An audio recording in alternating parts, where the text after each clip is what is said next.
আসসালামু আলাইকুম রহমতুল্লাহ বারাকাতু। ভাই আপনারা কেমন আছেন?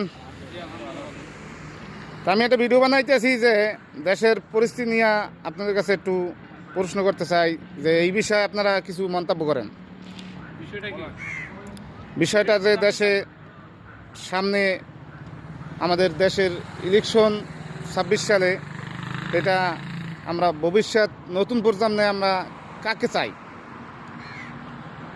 আসলে এটা তো এখন বলা বাহুল্য, কারণ ইলেকশন অনেক দূরে, তার মধ্যে অনেক কাঠামো আছে। সব কিছু ঠিকঠাক হওয়ার পরে বলা যায় যে আসলে এই আমরা কারে আগে রাখতে চাই, কারে আমরা সমর্থন করতে চাই। তো আমরা মনে করি এখন বর্তমানে এই অতীতের সব রেকর্ড যদি দেখি আমরা, তার মধ্যে এখন বর্তমানে জামাত ইসলামে আগে আছে। যে তো দেশের মধ্যে এখন অবধি এই স্বৈরা শাসক যাওয়ার পর থেকে কোনো দুর্নীতি এখন অবধি দেখি নাই জামাত ইসলামের।